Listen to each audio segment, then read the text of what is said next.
ஆதி என்னும் பராபரையே அன்பான மனோன்மணியே ஜோதி எனும் பஞ்சகத்தாலே சொற்பெரிய கரிமுகனே தீர்த்து நீக்கும் கந்தவளே திருத்துகின்ற குருநாதர்களே 18 சித்தர்களே பண்பான பரமசிவமே ஒதியே ஜோதிடங்கள் உரைப்பதற்கு நார விந்து வடிவாக நல்ல துணை ஆவீரே. உலகில் உள்ள தமிழ் பேசும் அனைத்து நல் உள்ளங்களுக்கும் மற்றும் ஜோதிட சான்றோர்களுக்கும் மூத்தோர்களுக்கும் ஜோதிட ஆர்வலர்களுக்கும் மற்றும் இந்த காணொலியை காணும் உங்களுக்கும் ஆஸ்ட்ரோராஜின் இனிய நல்வணக்கங்கள். ஜோதிடம், ஆன்மீகம், வாழ்வியல், மருத்துவம் என்ற 4 தலைப்புகளில் தொடர் காணொலிகளாக கொடுத்து வருகிறோம். அந்த வகையில் இன்று ஜோதிடம் சார்ந்த மற்றும் ஒரு பதிவு. இந்த ஜோதிடத்தில் சப்தமஸ்தானம் என்று சொல்லக்கூடிய 7ஆம் இடம், அதே மாதிரி கலஸ்தரஸ்தானம் என்று சொல்லக்கூடிய 7ஆம் இடம், இதற்கு முன் ஒரு மனிதனுடைய வாழ்க்கைக்கும் இந்த ஸ்தானத்துக்கு பின் வாழ்க்கைக்கும் சில நேரத்தில் ரொம்ப முரண்பாடான சூழ்நிலை உருவாகிவிடுகிறது, அல்லது முரண்பட்ட உறவுகளை சந்தித்து ரொம்பவும் சிரமப்படக்கூடிய சூழ்நிலையை தந்துவிடுகிறது. சிலருக்கு திருமணம் என்பது சாதாரணமாக போய்விடுகிறது. பலருக்கு திருமணம் என்பது எட்டாக்கனியாக இருந்து சிரமத்திற்கு உட்படுத்துகிறது. சிலருக்கு வரையறையற்ற தாம்பத்தியத்தை கொடுத்து வருகிறது. தவறான உறவுகள் மூலம் ஏற்படக்கூடிய சந்தர்ப்ப சூழ்நிலையை தந்துவிடுகிறது. ஒரு சிலருக்கு தாம்பத்தியம் என்றால் என்ன என்ற கனவோடே வாழ்ந்து முடிக்க வேண்டிய கட்டாய சூழ்நிலைக்கும் தள்ளப்பட்டு விடுகிறார்கள். இப்படி முன்னுக்கு பின் முரணான நிலையில் இருக்கக்கூடிய இரு சாரார்களும் நமது அனுபவத்தில் நம்மிடம் வாடிக்கையாளராக வந்திருக்கிறார்கள். அந்த வகையில் சுமார் 6 வருடத்திற்கு முன் ஒரு ஜாதகம் வந்தது. அந்த ஜாதகத்தை பார்த்துவிட்டு அவர்களுடைய தாய் தந்தையிடம் சொன்னார். ஜாதகம் 7ஆம் இடமும் 4ஆம் இடமும் பலமான பாதகத்துக்கு உட்பட்டிருக்கிறது. ஆகையால் குடும்ப வாழ்க்கை, திருமண வாழ்க்கை என்பது மிகவும் சிரமப்படக்கூடிய சந்தர்ப்ப சூழலை உண்டு பண்ணி தந்துவிட்டாலும் ஆச்சரியப்படுவதற்கில்லை. ஆக நிதானமாக செயல்படுங்கள் என்று சொல்லியிருந்தோம். சமீபத்தில் வந்தவர்கள் புதிதாக ஒரு குண்டை தூக்கி போட்டார்கள். அந்த குண்டு வெடித்த வெடிப்பில் நாம் இயல்பு நிலையை விட்டு சற்று ஏற்ற இறக்கத்தை சந்தித்தோம். ஏன் என்று கேட்டால், தவறான உறவு முறையில் இருக்கும் ஒரு பெண்ணை விரும்புகிறார். அதைத்தான் திருமணம் செய்து கொள்வேன் என்று அடம்பிடிக்கிறார் என்று சொல்லியிருந்தார் தந்தையும் தாயும். மனதுக்கு ரொம்பவும் சிரமமாக இருந்தது.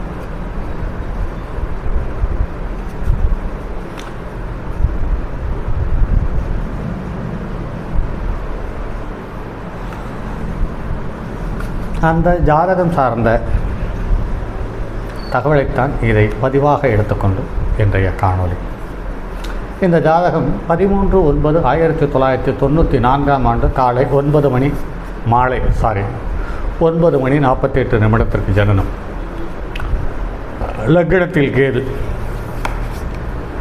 லக்னத்துக்கு 3இல் செவ்வாய், 5இல் சூரியன், 6இல் புதன், 7ஆம் இடத்தில் சுக்கிரன், ராகு, குரு, 9ஆம் இடத்தில் சந்திரன், 11ஆம் இடத்தில் சனி வக்ரம்.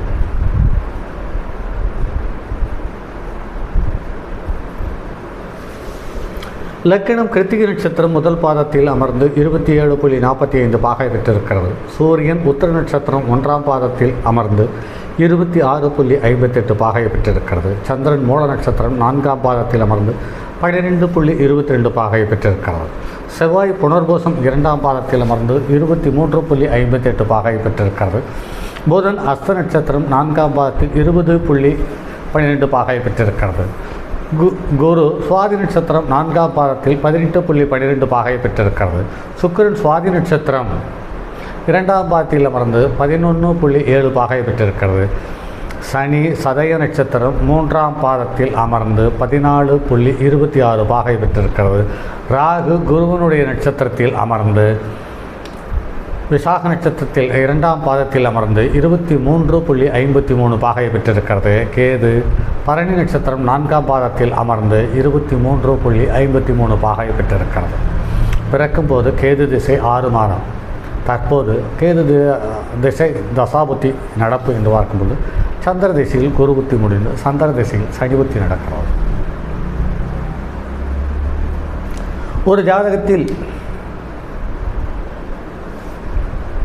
4ஆம் இடம் என்று சொல்லக்கூடிய சுகஸ்தானம், மாதுர்ஸ்தானம் ஒழுக்கத்தை அடையாளம் காட்டக்கூடியது. நல்ல கௌரவமான செல்வாக்கையும்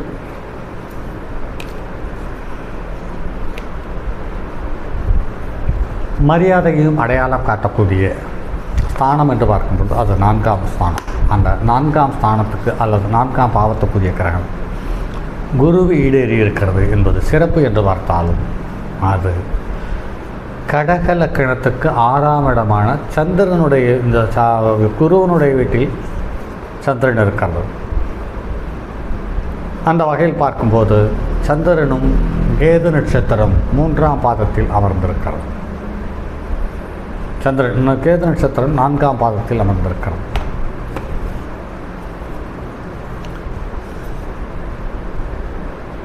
கேது, சூரியன்,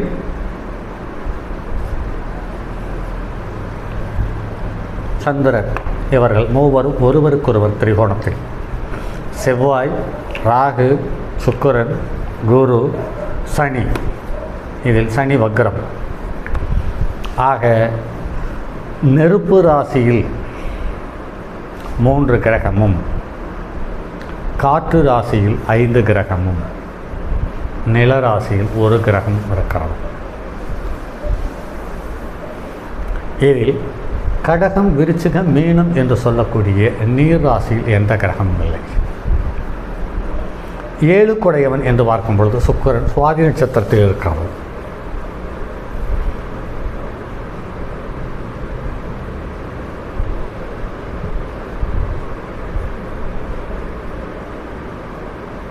செவ்வாய் இளைய சகோதரஸ்தானமான 3ஆம் இடத்தில் நின்று 3 ஆட்சி, உச்சம், மூலத்திரிகோணம் என்ற 3 சக்தியை பெற்று தன்னுடைய சொந்த வீட்டில் கன்னியில் அமர்ந்திருக்கிறது.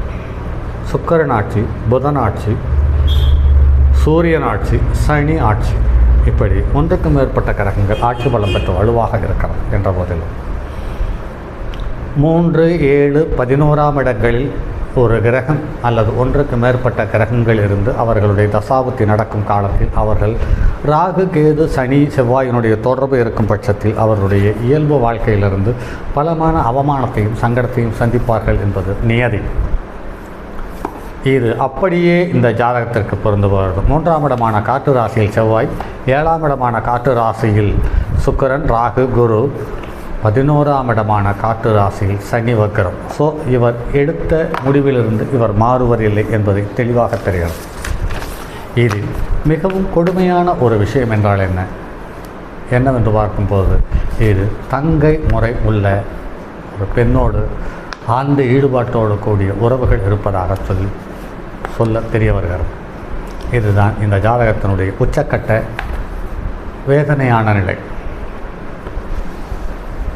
ஒரு பையனோ ஒரு பெண்ணோ ஒரு தவறான பாதையில் போகிறார்கள் என்று ஒரு பக்கம் வருத்தப்படுகிறோம். மற்றும் ஒரு பக்கத்தில் இந்த நவகிரகங்களினுடைய சதுரங்க விளையாட்டுகளில் இவர்கள் சிக்கிக்கொண்டு பலமான சங்கடத்தையும் பிரச்சனைகளையும் சந்திக்க வேண்டிய கட்டாய சூழ்நிலைக்கு தள்ளப்படும் பொழுது இவர்கள் பாவம் என்று நினைப்பதா அல்லது கிரகங்கள் சரியில்லை, கொடுமையானது என்று நினைப்பதா என்று இறுதி முடிவுக்கு வராமல் தடுமாறக்கூடிய சூழ்நிலை இருக்கிறது.